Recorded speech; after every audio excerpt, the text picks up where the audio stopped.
Thank you, Ms. Christine Kuhn. Finally, we will hear from Dr. Yili Fu, Senior Research Fellow at the University of Melbourne. He will offer valuable insights on how Multicultural Australia can contribute to peace building, draw from his research on youth, media, literature, and citizenship education. Welcome.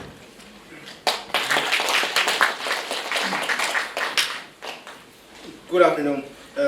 Thank you for being here, and thanks for the organizers for this opportunity to speak.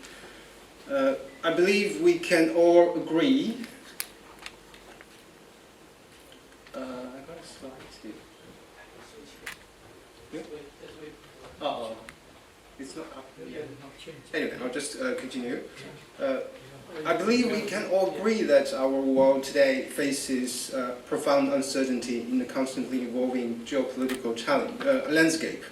So in such time, war is never far from reality, and peace can never be taken for granted. Just as maintaining good health requires ongoing effort, peace demands our collective and continuous work to uphold and protect. So I deeply appreciate the previous speakers for their insights into the history of war and its significance in shaping our efforts to build a more peaceful world. So as an educator, I'd like to approach today's topic from a slightly different angle. So I'd like to talk about how Australia's multicultural society is a powerful resource for peace building, and how we can actively harness this diversity to foster lasting peace. To understand how we can build peace, so we must first ask, so what causes war? So a review of war studies literature reveals multiple causes, including territorial disputes, religious conflicts, nationalism, imperialism, racism, and slavery. However, so if we examine these causes more closely, so we see that they are often driven by extreme ideas or one-sided narratives or stories about certain nations or groups of people. So as the preamble of the UNESCO Constitution states, since wars begin in the minds of men, so it is in the minds of men that the defenses of peace must be constructed. So in other words, wars are fueled by dangerous ideas. So ideas that are biased, stereotypical, and extreme. So the Second World War, for example, was largely driven by the toxic belief that certain races or ethnicities were inferior and should be eradicated.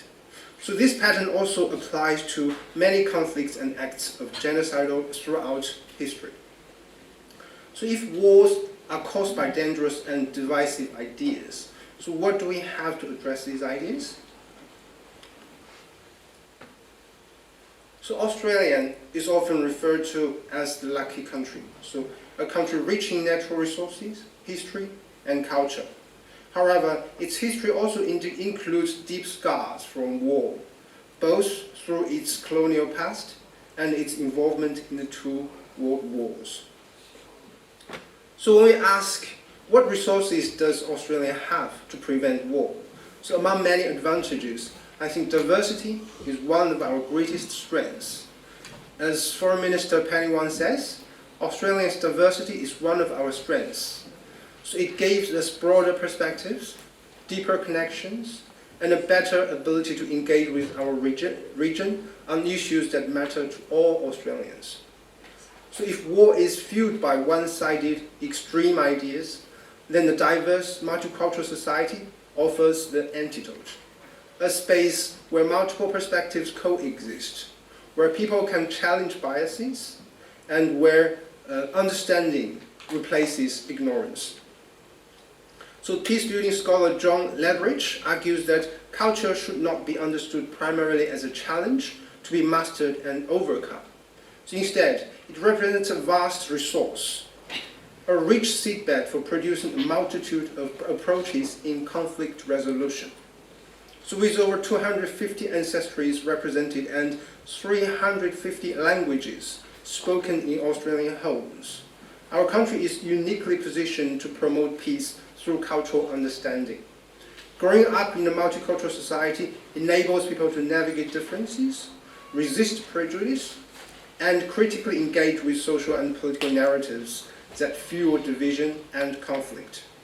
So, however, diversity does not automatically protect us from conflict or extremism. So this brings me to my final point. So how do we actively leverage cultural diversity for peace building? So the short answer to this question is civics and citizenship education. But this education must extend beyond the classrooms. Every moment is a teachable moment. This is especially true to citizenship education. So citizenship education is about learning how people live together in communities, nations, and the world. So it is about building an inclusive society, fostering responsible citizens, and equipping individuals with the knowledge and critical skills needed to navigate complex social and political realities. So for example, research has shown that the history of war is often written differently in school textbooks across countries to reinforce nationalistic narratives or political agendas. So this kind of manipulation, which fuels division and animosity, keeps happening in our everyday lives. Right? A good example is Mr. Peter Dutton, who has a record of undermining Australia's national security for his own political gain. However, in a multicultural society like Australia, we have the power to challenge and construct this narrative and deconstruct these narratives. By engaging in constructive conversations, we can compare how different countries teach history, exposing biases and political agendas. So this process not only disarms history, but also turns it into a valuable lesson, a lesson that informs our peace-building efforts rather than fuel division. So another powerful way to utilize history for peace-building is by connecting personal histories to large historical narratives. So encouraging individuals to share their family stories related to war humanizes history, deepens empathy, and strengthens social cohesion. So these discussions help us recognize the real-life consequences of war, making our society more resilient and compassionate. So these efforts serve as vaccinations against totalitarian ideologies, xenophobia, and the political manipulation of history, all of which have been used to justify war and genocide throughout history. So to conclude, peacebuilding is not a one-time achievement, but an ongoing process.